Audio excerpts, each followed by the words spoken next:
ओम शांति।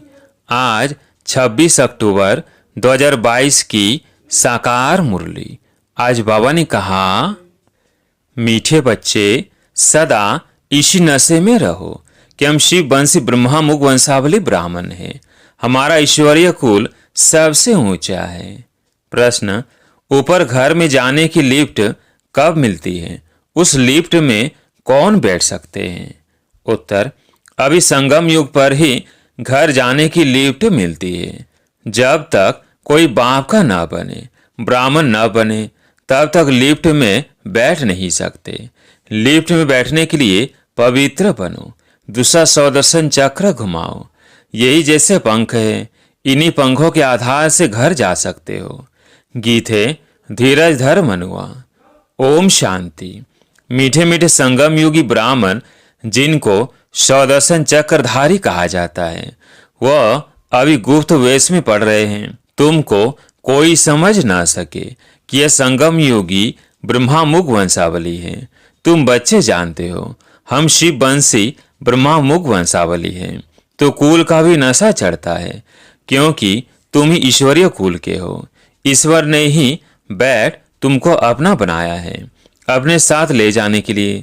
बच्चे जानते हैं तो बाप भी जानते हैं कि आत्मा पतित बन गई है, अब पावन बनना है। अब बच्चों को निश्चय हो गया है कि हम शिव वंशी ब्रह्मा मुख वंशावली हैं। तुम्हारा नाम भी है ब्रह्मा कुमार कुमारी। सारी दुनिया शिव वंशी है। ब्राह्मण कुल भूषण भी बने तब जब पहले शिव बाबा को पहचाने। इस समय तुम साकार में बाबा के बने हो। यूं तो जब निराकारी दुनिया में हो तो सर्वोत्तम शिव वंशी हो, परंतु जब बाबा साकार में आते हैं तो तुम ब्रह्मा मुख वंशावली बनते हो। एक सेकंड में बाबा क्या से क्या बनाते हैं। बाबा कहा और बच्चे बन गए।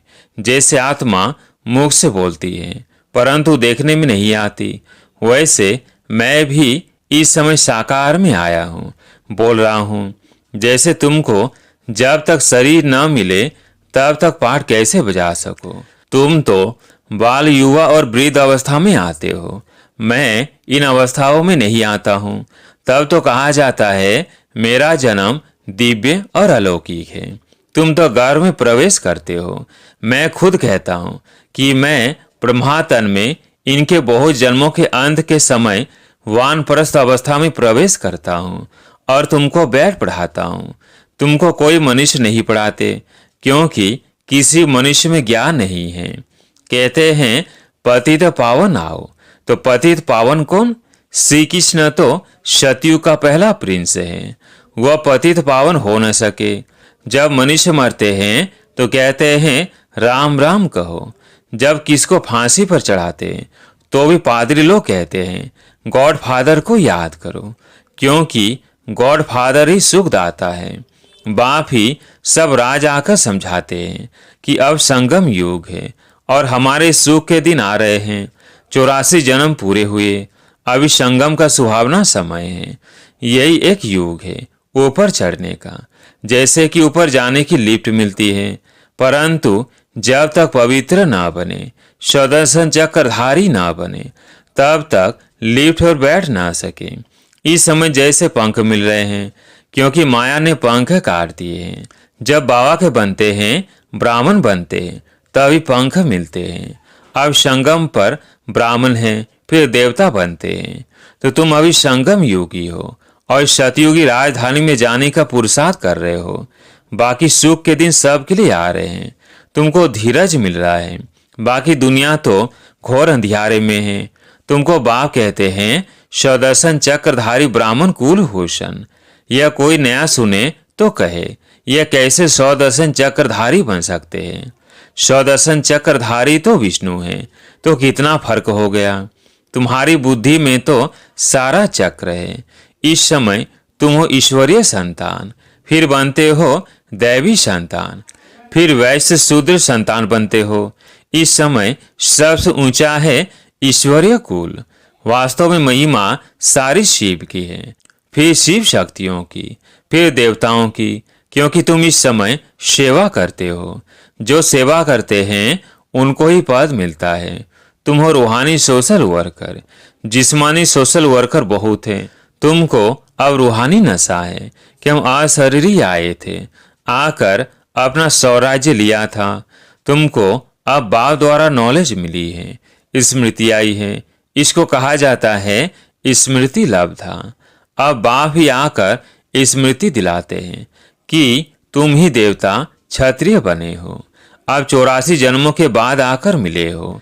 यह है संगम युगी कुंभ मेला आत्मा और परमात्मा का। परमात्मा आकर पढ़ा रहे हैं, अर्थात सर्वशास्त्रमय शिरोमणि गीता ज्ञान दे रहे हैं। उन्होंने गीता में श्री कृष्ण का नाम डाल दिया है।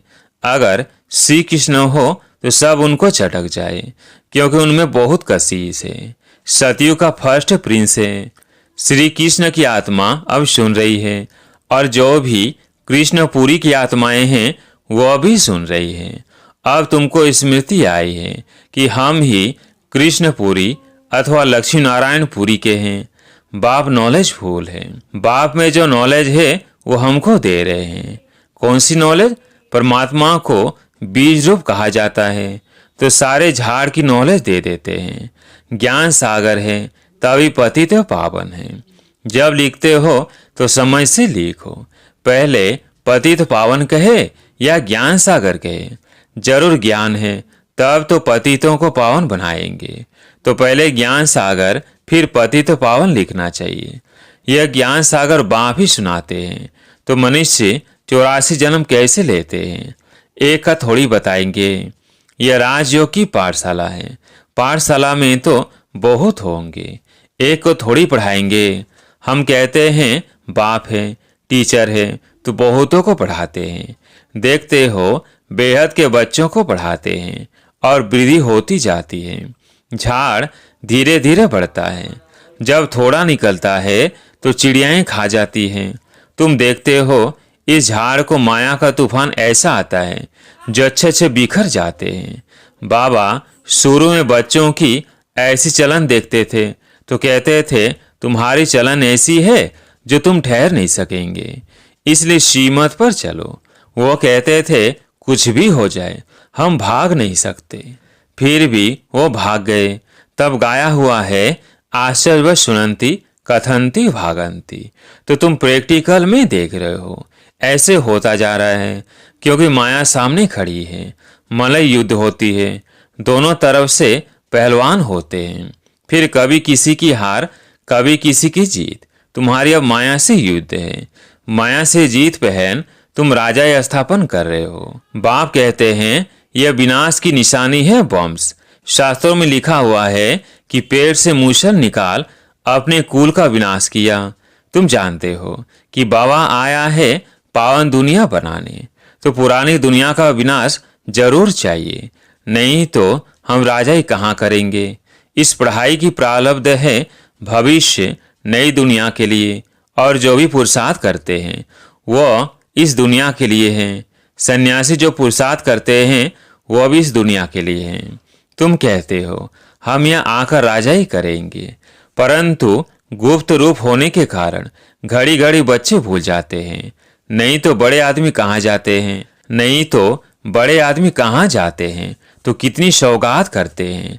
लंदन से रानी आई तो कितने धूमधाम से सौगात की, परंतु बाप कितनी बड़ी ऑथोरिटी है, लेकिन बच्चों बिगर कोई जानते नहीं।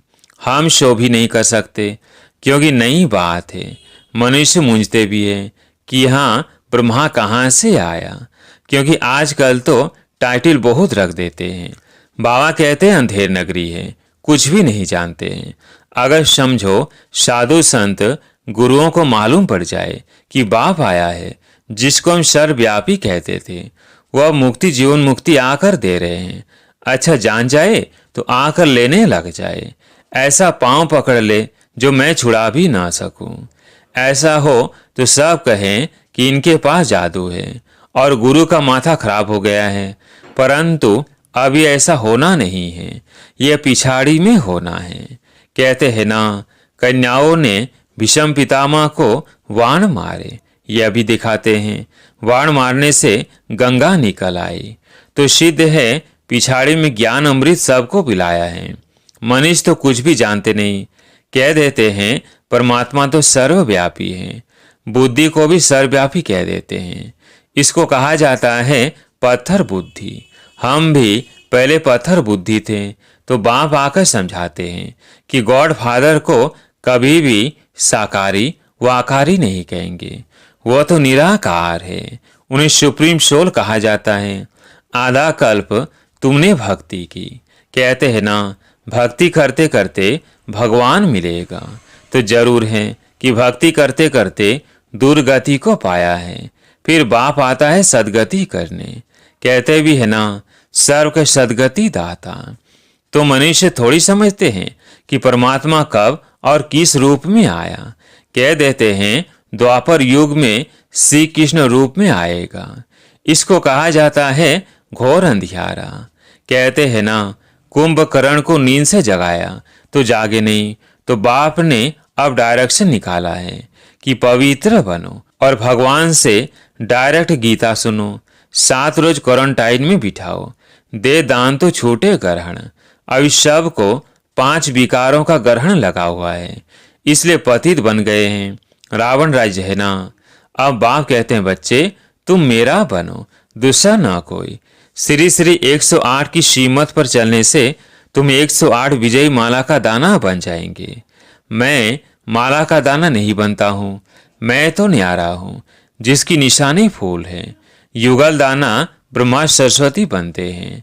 प्रवृत्ति मार्ग है ना, निवृत्ति मार्ग वाले माला के दाने में आ नहीं सकते।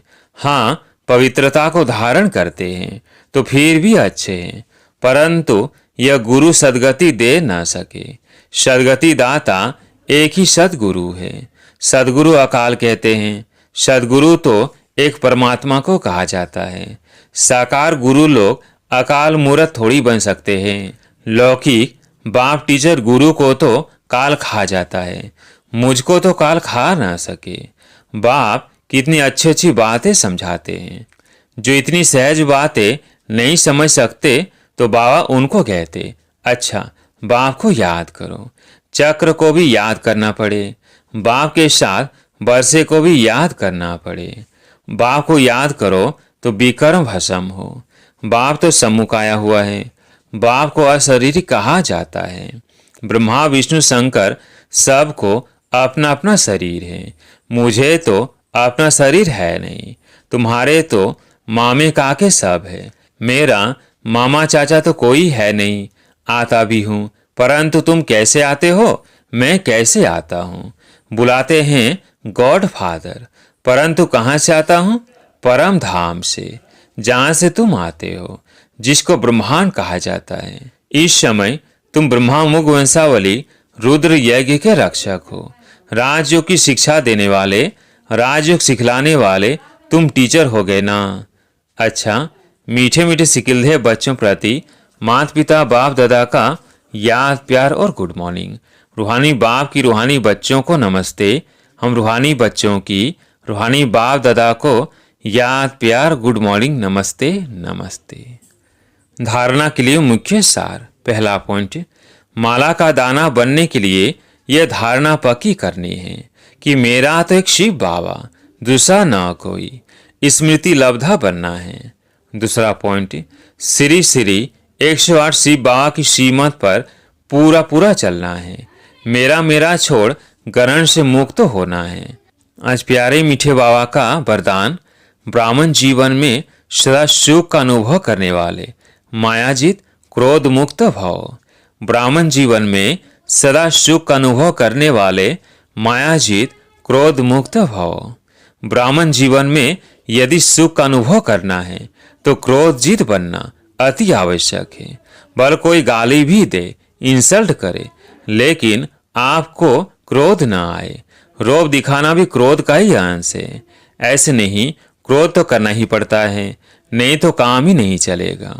आजकल के समय प्रमाण क्रोध से काम बिगड़ता है और आत्मिक प्यार से, शांति से बिगड़ा हुआ कार्य भी ठीक हो जाता है। इसलिए इस क्रोध को बहुत बड़ा विकास समझकर मायाजीत क्रोध मुक्त बनो। आज का स्लोगन, अपनी वृत्ति को ऐसा पावरफुल बनाओ जो अनेक आत्माएं आपकी वृत्ति से योग्य और योगी बन जाए। अपनी वृत्ति को ऐसा पावरफुल बनाओ जो अनेक आत्माएं आपकी वृत्ति से योग्य और योगी बन जाए। अच्छा, ओम शांति।